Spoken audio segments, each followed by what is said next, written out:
జై శ్రీరామ్ అందరికీ నమస్కారం వెల్కమ్ టు న్యూస్ అఖండ నేను మీ కస్తూరి శ్రీధర్ మిత్రులారా మన కేంద్ర ఏజెన్సీలు బుల్లెట్ వేగంతో దూసుకుపోతున్నాయి ఇంతకు ఏం జరుగుతుంది మన ఈ కేంద్ర ఏజెన్సీలు ఏం చేస్తున్నాయి అనేది ఈ న్యూస్ ద్వారా మీకు చెప్పే ప్రయత్నం చేస్తా ఓకేనా ఇక్కడ చాలా మందికి తెలియని విషయాలు మీకు కొన్ని చెప్పాలా ఫర్ సపోజ్ సిబిఐ ఉంది అనుకోండి ఈ సిబిఐ అనేది కేంద్ర ప్రభుత్వం ఆధ్వర్యంలో నడిచేటటువంటి కేంద్ర ఏజెన్సీ 2014లో ఈ సిబిఐలో ఎంతమంది పనిచేసేవాళ్ళో మీకు తెలిసిన కేవలం 4500 మంది మాత్రమే. ఇప్పుడు నరేంద్ర మోడీ గారు ప్రధాని కాకముందు అప్పుడు ఈ మన్మోహన్ సింగ్ సోనియా గాంధీ వీళ్ళు ఉన్నారు కదా ఆ టైంలో అనుకోండి 140 కోట్ల మంది భారతీయులను మానిటర్ చేసేటటువంటి సిబిఐకి ఉన్న స్టాఫ్ ఎంతమంది కేవలం 4500 మంది. కానీ ఇప్పుడు సిబిఐలో ఎంతమంది ఉన్నారో తెలిసిన 25,000 మంది అక్షరాల 25,000 మంది. అంటే ఒక్క సిబిఐ ఏజెన్సీలోనే 5 రెట్లకు పైగా స్టాఫ్ను అధికారులను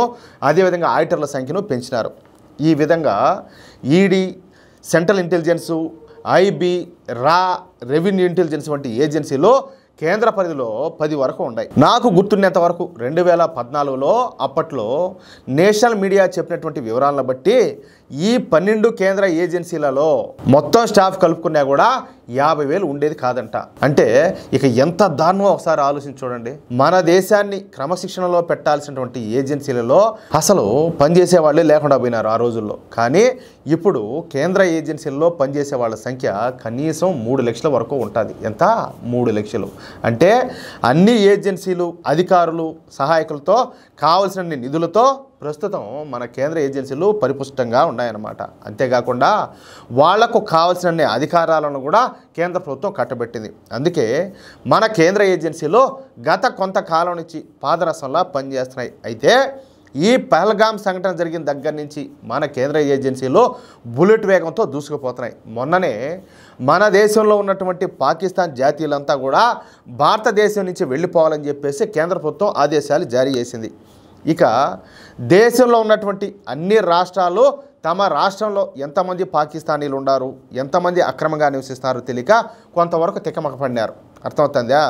ఈ విషయాలను కనిపెట్టేందుకు పోలీసులలో కొన్ని ప్రత్యేక బృందాలను ఏర్పాటు చేశారు. కానీ కేంద్ర ప్రభుత్వం ఈ నిర్ణయం తీసుకున్న 48 గంటల్లోనే మన కేంద్ర ఏజెన్సీలు అన్నీ కలిసి కూర్చొని చర్చించి మన దేశంలో ఉన్నటువంటి పాకిస్తానీల సంఖ్యను బయటపెట్టాయి. ఏ రాష్ట్రంలో ఎంతమంది పాకిస్తానీలు ఉన్నారు, వాళ్ళు ఎక్కడెక్కడ ఉన్నారు, వాళ్లకు ఏ పెద్ద మనుషులు రహస్యంగా సాయం చేస్తున్నారన్న వివరాలను కేంద్ర ప్రభుత్వానికి అందించారంట. ఈ క్రమంలోనే గుజరాత్లో 2,200 మంది పాకిస్తానీలు, అదేవిధంగా మహారాష్ట్రలో 5,023 మంది పాకిస్తానీలు, అలాగే ఢిల్లీలో 5,000 మంది పాకిస్తానీలు ఉన్నట్టు మన కేంద్ర ఏజెన్సీలు వెల్లడించాయి. కాదురా స్వామి, మా దేశం అంటే పడదు, ఈ దేశంలో మెజార్టీ ప్రజలైనటువంటి హిందువులు అంటే పడదు, మీకు ఏం పీకట్ల కట్టే పని మీకు అందరికి కూడాను, లేకపోతే మీరందరూ వచ్చాడు కూర్చోంటే మేము కష్టపడి మేము సంపాదించి మేము పనులు కడితే మీరు పందుకుక్కులాగా తింటారు ఇక్కడ కూర్చొని. ఏమి కర్మరా మాకు బతికేంద్రా స్వామి, ఏంది దరిద్రమో.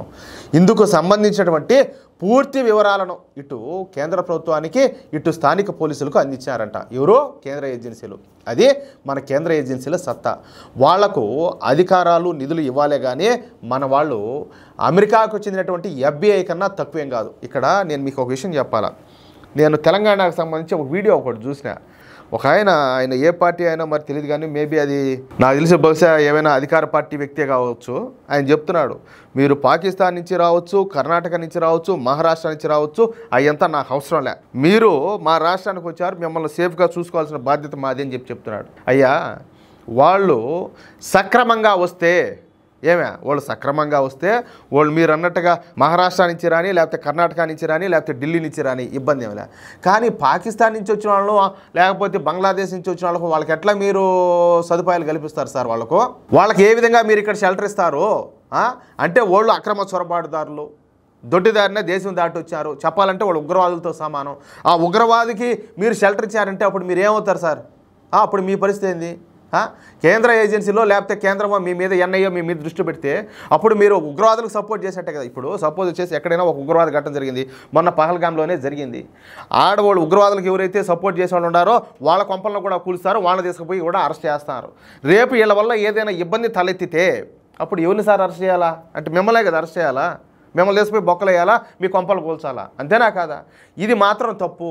సక్రమంగా వచ్చే వాళ్ళను మీరు ఆదరించండి, తప్పులే. ఏది ఈ దేశంలో పుట్టిన వాళ్ళను, ఈ దేశంలో పెరిగిన వాళ్ళను, ఈ దేశం నాదని భావించే వాళ్ళను మీరు బంగారంగా నిర్భ్యంతరంగా సపోర్ట్ చేయండి. వాళ్ళ కులాలకు మతాలకు అతీతంగా మీరు సపోర్ట్ చేయండి. మీకు కాదనట్లా చేసే రాజకీయాలు ఎలాగో చేస్తున్నారు. కానీ మన శత్రు దేశాలకు సంబంధించిన వాళ్ళు మీరు ఎట్లా సార్ మీరు దగ్గర తీస్తారు, ఎట్లా దగ్గర తీస్తారంటాలే? మీకు అర్థం కావట్లా. పాములను తీసుకొచ్చి కొంపలో పెట్టాలనుకుంటున్నారు. ఆ కొంపలో ఉండేటటువంటి పాములు మిమ్మల్ని ఏ రోజైనా కూడా కాటేస్తాయి. ఈ రోజు ఏదో మేము పాలు పోతున్నాము, అవి మమ్మల్ని ఏమనవు, మాకు ఇరువల్లానే తిరుగుతూ ఉంటాయి, మాకు రక్షణగా ఉంటాయని చెప్పి మీరు అనుకుంటారు, భ్రమపడతారు. అది వాస్తవం కాదు.